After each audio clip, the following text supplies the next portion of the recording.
मैं आपसे प्रतिज्ञा लेता हूं कि देवकी का 8वां बेटा मैं आपके श्री चरणों में अर्पित कर दूंगा। अगर इससे आपको संतुष्टि नहीं है, 8वां नहीं चाहोगे तो 8 ही अर्पित कर देंगे। जानता है वसुदेव जी के स्वभाव, ये कभी झूठ नहीं बोलते, जो कहेंगे वो करेंगे। बस हाथ में हथकड़ी, पैरों में बेड़ियां, नव दंपति को कारागार में डाल दिया। हमारी भारतीय संस्कृति में, हमारे देश की परंपरा में वर वधू अगर किसी के दरवाजे पहुंच जाए तो बड़ा लोग मंगल मनाते। उस वर वधू को कंस के साम्राज्य में कारागार में डाल दिया गया। बूढ़े पिता ने विरोध किया, पिताजी आपको देवकी वसुदेव बहुत प्यारे हैं। बोले मैं एक राजा हूं कंस, राजा का धर्म अलग होता है, प्रजा को देखना पड़ता है। बोले ठीक है। सेनापति पिताजी को भी वहीं पहुंचा दिया, बूढ़े पिता को भी कारागार में। कहते हैं पहला बेटा हुआ। अब पहला बेटा मां ने कैसे दिया होगा,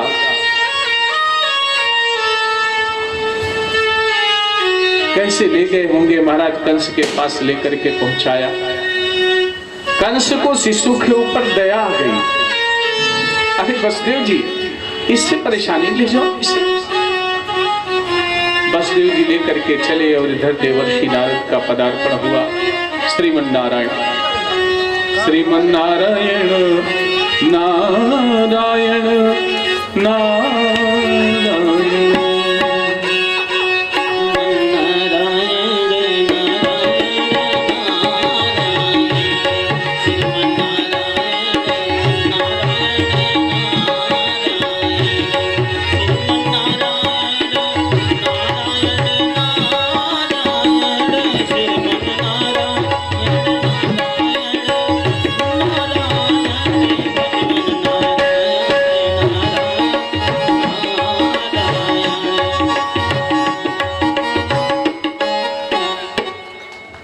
श्रीमन्नारायण।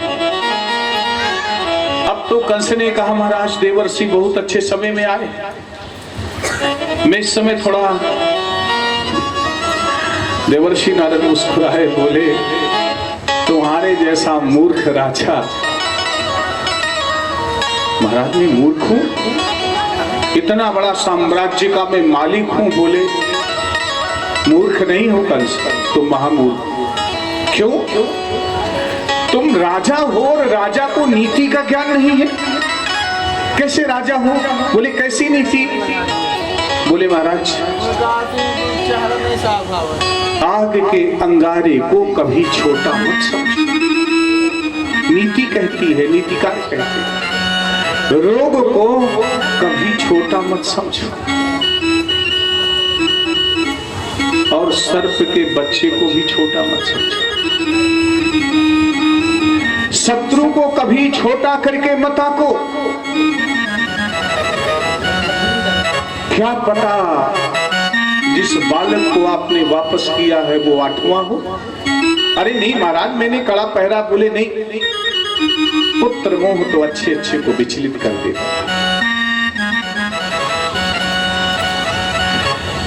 सबसे ज्यादा प्यारा होता है अपना तन,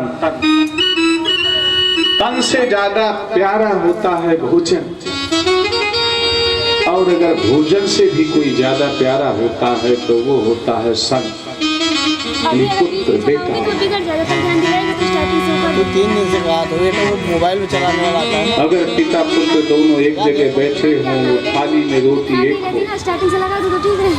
याद है मोबाइल में कैसे? तो पिता पुत्र की तरफ किस मोबाइल में है। पुत्र मोह तो अच्छे अच्छे को अंधा बना सकता। ब्रेकिंग लगाई जाती है। एक कमल का पुष्प निकाला, चच्चू 8 पंखुड़ियां थी। देखो देखो इसे, बताओ इसमें कौन पहली है, लगा दे, चच्चू था। कौन 8वीं है। अब जैसे जैसे कमल का फूल घूमे वैसे दिमाग घूमे कंस का।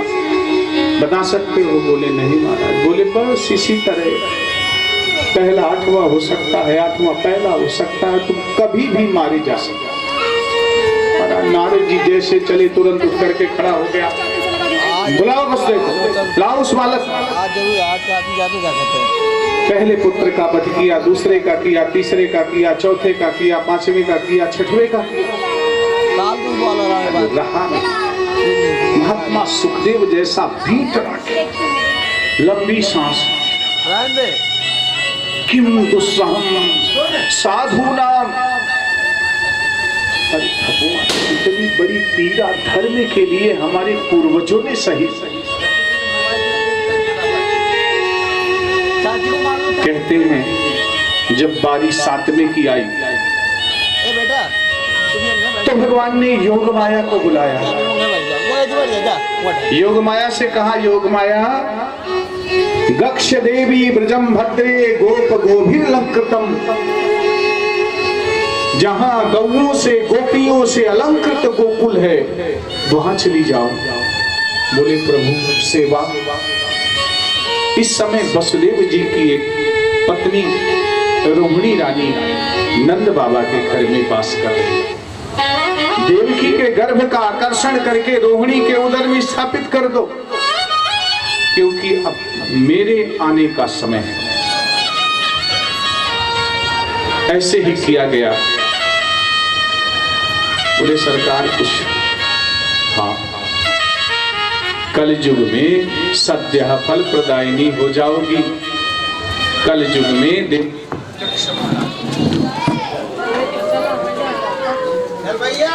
गया गया अपना बंद की नहीं भला ऑन टाइम पर भी धोखा दे दी। जाओ वहाँ से ले, जाओ जाओ जाओ ले जाओ, जाओ सब लोग ले लो, जाओ जितने। हाँ वहाँ पे मिल जाएगा, वहाँ पर जाओ।